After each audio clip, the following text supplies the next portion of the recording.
किसी भी बच्चे का पहला गुरु उसकी माँ होती है और इस संसार में माँ से बढ़कर कुछ भी नहीं है। लेकिन दोस्तों, एक माँ अपने बच्चे को जन्म देते समय कितनी अधिक पीड़ा सहन करती है, उसे सिर्फ एक माँ ही समझ सकती है।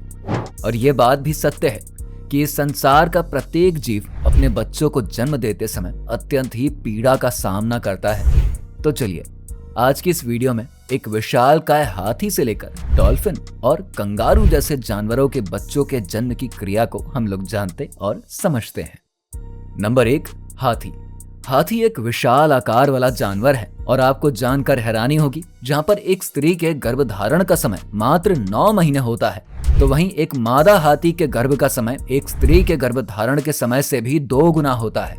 दरअसल दोस्तों, एक मादा हाथी के गर्भकाल का समय पूरे 22 महीने का होता है और मादा हाथी के अंदर एक और गजब की विशेषता पाई जाती है कि ये हाथी अपने बच्चों को जन्म देने के समय को भी आगे बढ़ा सकती है। जी हाँ दोस्तों, एक मादा हाथी दिन की तुलना में रात्रि के समय अपने बच्चे को जन्म देने में ज्यादा अच्छा महसूस करती है। यही कारण है कि जब एक मादा हाथी को दिन के समय प्रसव पीड़ा होनी शुरू होती है, तो ये दिन में अपने बच्चों को बाहर आने से रोक लेती है और जैसे ही रात्रि होती है, उस समय यह मादा हाथी अत्यंत ही प्रसव पीड़ा के साथ अपने बच्चे को जन्म देने का कार्य करती है। जन्म के समय हाथी के इस नन्हे बच्चे का वजन लगभग 113 किलो के आसपास होता है।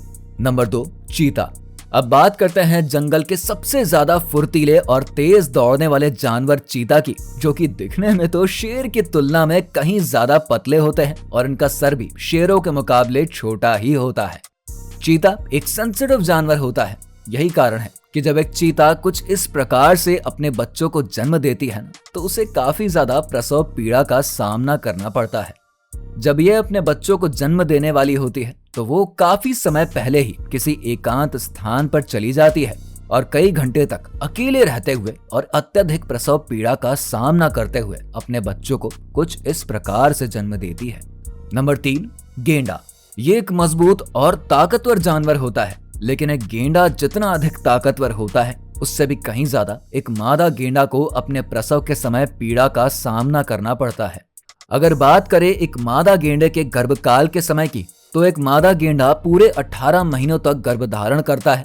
इसके बाद ये अपने बच्चों को कुछ इस प्रकार से अत्यंत ही प्रसव पीड़ा के साथ जन्म देने का काम करती है।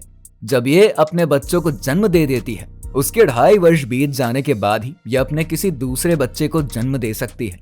जन्म लेने के बाद गेंडे का बच्चा किसी भी तरह से फुर्त नहीं होता, यहाँ तक कि शुरुआती समय में वो अपने पैरों पर भी ढंग से खड़ा नहीं हो सकता है और उस समय इसके बच्चे का वजन लगभग 45 किलो के आसपास का होता है।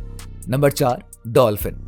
अभी तक हम लोगों ने जमीन पर रहने वाले कुछ जानवरों को अपने बच्चों को जन्म देते हुए देखा, लेकिन जरा एक नजर पानी में रहने वाले इन डॉल्फिन मछलियों पर भी डाल लेते हैं। जब एक डॉल्फिन अपने बच्चों को जन्म देने वाली होती है तो वो अपने पानी में तैरते हुए ही अपनी पूरी बॉडी को कुछ इस तरीके से मोड़ देती है।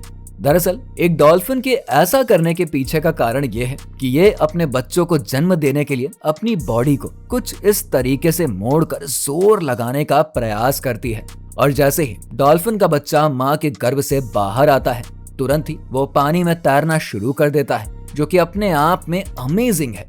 आपकी जानकारी के लिए बता दें, पृथ्वी पर रहने वाले जीवों के मुकाबले पानी में रहने वाले जीव कहीं ज्यादा आसानी से अपने बच्चों को जन्म दे देते हैं। Number 5, kangaroo.